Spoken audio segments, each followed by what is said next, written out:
Hello guys, welcome back to my channel. तो guys, आज हम जिस मूवी के एक्सप्लेनेशन वीडियो आपको बताने वाले हैं वो है मूवी सुल्तान। सुल्तान मूवी भी एक बहुत ही हिट मूवी रही थी सलमान खान की, और आज इसी मूवी की आपको एक्सप्लेनेशन देंगे, और वो भी सिर्फ 5 मिनट में, जिसमें आपको मूवी पता चल जाएगा कि मूवी में हुआ क्या था और आपका ज़्यादा टाइम भी ख़राब नहीं होगा। तो चलिए वीडियो को पूरा देख लीजिएगा, क्योंकि वीडियो सिर्फ 5 मिनट का होने वाला है। और प्लीज़ वीडियो को लाइक और चैनल को सब्सक्राइब कर दीजिएगा। तो हमें स्टार्ट करते हैं अपनी एक्सप्लेनेशन। तो गाइस, जो मूवी की स्टार्टिंग है उसमें हमें आईपीएल जैसी स्पोर्ट लीग होती है क्रिकेट की, वैसे ही कुश्ती की एक sport league pro take down की एक मीटिंग चल रही होती है, उसके बारे में दिखाया जाता है।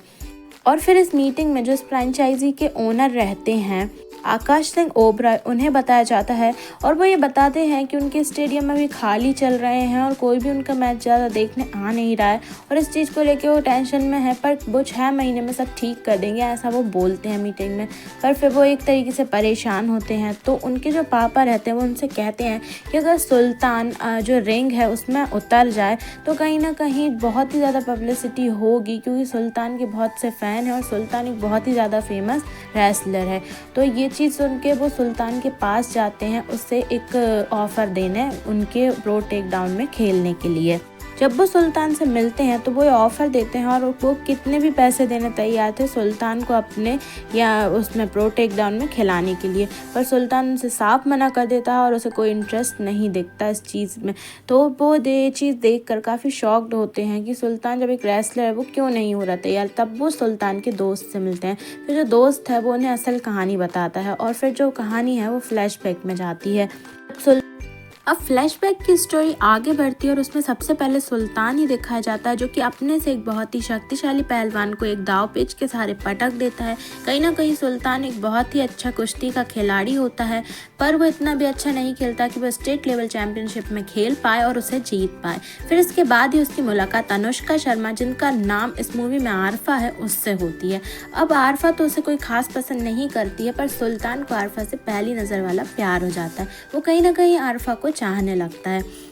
और जो आरफा होती है वो खुद एक रेसलर रहती है, और साथ में ही उसके जो पापा रहते हैं वो भी एक पहलवान होते हैं, उनका अखाड़ा रहता है। अब जो आरफा रहती है वो अपने अखाड़े में ब्लड डोनेशन का कैंप लगाती है, जिसमें सुल्तान ब्लड देने पहुंच जाता है। फिर जो आरफा रहती है वो सुल्तान को बताती है कि उसका ब्लड ग्रुप ओ नेगेटिव है, जो कि सिर्फ दुनिया में 1% लोगों का होता है, और ऐसे ही आरफा की उससे बातें होती हैं। अब आरफा और सुल्तान दोस्त बन चुके थे, तो जब सुल्तान के साथ आरफा ज़्यादा रहने लगी थी तब सुल्तान को आरफा को पता चलता है कि सुल्तान उससे शादी करना चाहता है। तो आरफा उससे मना करके चली जाती है कि वो उससे शादी नहीं करेगी, वो और सक्सेसफुल पहलवान से शादी करेगी।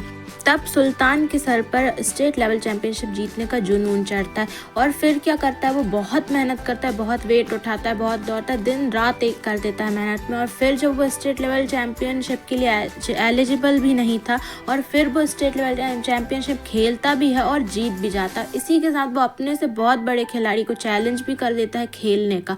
तब जो सुल्तान को उसके कोच रहते हैं वो समझाते भी हैं कि उसे ऐसा नहीं करना चाहिए था, पर फिर जो सुल्तान है वो खेलता है उसके साथ और वो उस पहलवान से भी जीत जाता है। फिर आरफा को अपनी गलती का एक एहसास भी होता है, और आरफा उसके पास भी आती है और उसको खुद शादी के लिए कहती है। फिर आरफा और सुल्तान दोनों शादी कर लेते हैं।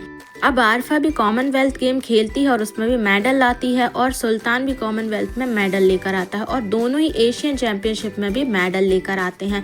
अब जो आरफा रहती है कुछ दिनों बाद पता चलता है कि आरफा प्रेग्नेंट है। अब ये बात सुनकर उसके जो पापा रहते हैं वो बहुत थोड़ा नाराज़ होते हैं, क्योंकि उन्हें लगता है कि आरफा को ओलंपिक भी खेलना चाहिए। तो आरफा कहती है कि उसको सुल्तान की खुशी बहुत ज़्यादा उसके लिए मायने रखती है, और सुल्तान ये बात सुनकर बहुत खुश होता है। अब जो आरफा रहती है वो प्रेग्नेंट होती है, पर सुल्तान पूरी तरीके से अपने ओलंपिक की तैयारी करता रहता है और ओलंपिक में भी गोल्ड लेकर आता है। अब सुल्तान जो रहता है वो किंग ऑफ द रिंग बन चुका था। अब सुल्तान में कहीं ना कहीं एक घमंड आ चुका रहता है, क्योंकि वो जैसे ही गोल्ड मेडल लेकर जाता है अपने परिवार से पहले न्यूज़ रिपोर्टरों के पास जाता है और बहुत सारी कंपनियों के ऐड भी देता है, और कहीं ना कहीं उसमें एक घमंड आ चुका था अपनी सक्सेस का। तब आरफा उससे कहती है कि उसने उसे इज्जत कमाने के लिए कहा था, पर वो तो गुरूर कमा के आ गया। फिर सुल्तान उसे कहता है कि जब वो कुछ भी नहीं था तब खुद आरफा भी उसे छोड़कर चली गई थी। अब जब आरफा का 9th मंथ चलता रहता है तब जो सुल्तान रहता है वो वर्ल्ड रेसलिंग चैंपियनशिप के लिए खेलने जाने वाला रहता है। तो आरफा उसे रोकती और कहती है कि नेक्स्ट वीक उसे उसकी ज़रूरत पड़ेगी। तब जो सुल्तान होता है वो कहता है कि वो गोल्ड मेडल लेकर आएगा और तब वो सब गोल्ड मेडल जीतने की खुशी और अपने बेटे की होने की खुशी दोनों साथ में मनाएगा और उसके बेटे का नाम वो अमन रखेगा।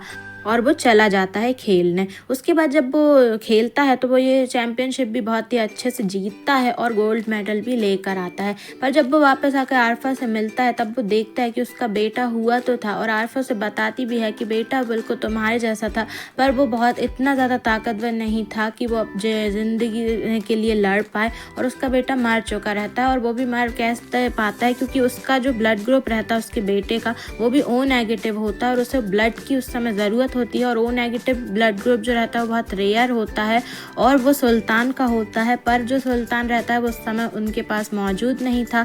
अब ये चीज़ देख के सुल्तान बहुत ही ज़्यादा दुखी हो जाता है और उस मेडल को उसी पालने में छोड़कर आ जाता है जहाँ उसका बेटा मर चुका था।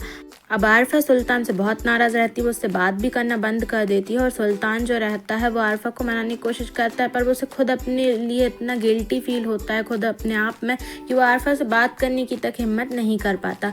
अब और फिर अभी ये जो स्टोरी फ्लैशबैक में चलती है वो उसमें रियल में आती है और उसके बाद जो प्रो टेक डाउन का वो ओनर रहता है वो जो बात करता है तब उससे दोस्त से वो दोस्त ये सब बातें उसे बताता रहता है। इसलिए जो सुल्तान है वो हर बार दरगाह पे आता है आरफा से मिलने के लिए, क्योंकि आरफा भी उस दरगाह पे आती है। अब जो सुल्तान रहता है वो उसके ही बाद जब उसके बच्चा मरता है तब वो जो अमन ब्लड बैंक के नाम से बहुत सारे पैसे जो वो जमा करता रहता है, क्योंकि उसे एक ब्लड बैंक खुलवाना रहता है अब उसके बेटे के नाम से। और अब वो पूरे तरीके से कुश्ती छोड़ चुका रहता है, इसलिए वो प्रो टेक डाउन के ओनर को भी मना कर देता है खेलने के लिए। अब वो प्रो टेक डाउन का जो ओनर रहता है उसे सारी बात समझ में आती है। वो सुल्तान से यही जाकर कहता है कि अगर तुम वाकई में अपने बेटे के नाम पे ब्लड बैंक खोलना चाहते हो तो तुम जो यहाँ अपने ज़िंदगी से इतना संघर्ष कर रहे हो, लड़ रहे हो, तुम्हें वहाँ लड़ना चाहिए जहाँ तुम्हें लड़ने का फ़ायदा भी होगा और तुम्हें जब जो पैसे मिलेंगे उससे तुम ब्लड बैंक भी आराम से खोल पाओगे। तो ये सब चीज़ें देख के सुल्तान को कहीं ना कहीं जो सेविंग्स रहती है जब वो देखती है ब्लड बैंक के लिए जो वो करा रहता है तो उसे लगता है कि नहीं ये चीज़ वो सही कह रहा है और उसको अपने बेटे के लिए एटलीस्ट खेलना चाहिए और खेल के जो पैसे कलेक्ट करके ब्लड बैंक खोलना चाहिए। फिर वो आरफा से मिलने फिर उसी दरगाह पे जाता है और वो बोलता है कि अब वो ना खुद के लिए खेलेगा ना आरफा के लिए खेलेगा, बल्कि उस बेटे के लिए खेलेगा जो उन दोनों को छोड़कर जा चुका था। तो अब ऐसे करके जो प्रो टेक डाउन में खेलने के लिए सुल्तान तैयार हो जाता है और प्रो टेक डाउन के जो स्टेडियम रहते हैं पूरी तरीके से खचाखच भर जाते हैं क्योंकि सुल्तान फिर से वापस आ रहा था। पर इससे पहले सुल्तान क्योंकि अब बहुत ही अनफिट हो चुका था, इतना भी नहीं कि पर ये था कि वो उतना अच्छा नहीं खेल पा रहा था। तो जो बहुत ही एक फेमस कोच थे इंटरनेशनल, उनने जो है वो सुल्तान को ट्रेंड करते हैं और सुल्तान बहुत ज़्यादा ट्रेनिंग करता है। उसके बाद वो फिट होता है खेलने के लिए और फिर प्रो टेक डाउन में खेलता है और वो एक के बाद एक मैच जीतता है और भी ज़्यादा जो इंटरनेशनल खिलाड़ी होते हैं उनसे वो मैच जीत जाता है। और फिर जो वही जो इंटरनेशनल कोच होते हैं वो उसे ये बताते हैं, एक खिलाड़ी होता है कि बस वो उससे ना भिड़े क्योंकि वो खिलाड़ी बहुत ही ज़्यादा, आज तक शायद वो एक भी मैच नहीं हारा रहता। तब क्या होता है, सुल्तान बोलता है, फिर सुल्तान उसके बारे में सुन लेता है, पर जो सुल्तान रहता है वो जीतता रहता है। अब एक मैच होता है जिसमें सुल्तान की एक मैच के दौरान पसलियाँ टूट जाती हैं, तो उसमें जो सुल्तान का ऑपरेशन हुआ रहता है वो जो खिलाड़ी रहता है उस मैच में वो उसको वहीं मारता है, जिससे सुल्तान की हालत बहुत ख़राब हो जाती है। पर फिर भी सुल्तान को ये चीज़ याद आती है कि सुल्तान को सिर्फ सुल्तान ही हरा सकता है और सुल्तान उसे भी पटक के मारता है और अपने दाव पेच के सहारे हरा देता है। अब आरफा को कहीं ना कहीं सुल्तान की फ़िक्र होने लगती है, हॉस्पिटल में उससे मिलने जाती है। तब सुल्तान उससे यही समझाता है कि जो मतलब उनका बेटा मरा है वो कहीं ना कहीं सुल्तान का भी तो बेटा था। और फिर ये दोनों की बात होती है और फिर आरफा मतलब उससे प्यार तो करती ही रहती है, तो फिर वो मान जाती है और फिर वो उससे नाराज़ नहीं रहती। अब फाइनल मैच की बारी होती है और फाइनल मैच उसी खिलाड़ी से होता है जो उसका कोच समझाता है कि बस ये दुआ करना कि तुम इससे ना भिड़ो। अब वो खिलाड़ी बहुत ताकतवर होता है पर सुल्तान जो रहता है वो उसे भी दावपेच के सहारे और बहुत जद्दोजहद से हरा ही देता है। और फिर उनके पास पैसे आ जाते हैं और उसे वो बेल्ट भी मिलता है जो प्रो टेक डाउन का रहता है। और उसके बाद फिर आरफा और सुल्तान जो ब्लड डोनेशन वो जो ब्लड बैंक रहता है उसका, अमन ब्लड बैंक की वो रिबन काटते हैं सीन में और उसके बाद उन लोग वो ब्लड बैंक खोलते हैं। और इसके बाद ही जो आरफा रहती है वो भी मैच खेलती है और हमेशा की तरह रेसलिंग का मैच जीत जाती है। और इसके बाद इन दोनों की एक बेटी होती है जो सुल्तान की तरह पहलवान बनती है और यहाँ पे मूवी की एक हैप्पी एंडिंग हो जाती है। अगर आपको वीडियो अच्छा लगा हो तो वीडियो को लाइक और चैनल को सब्सक्राइब प्लीज़ कर दीजिएगा। Thank you for watching this video.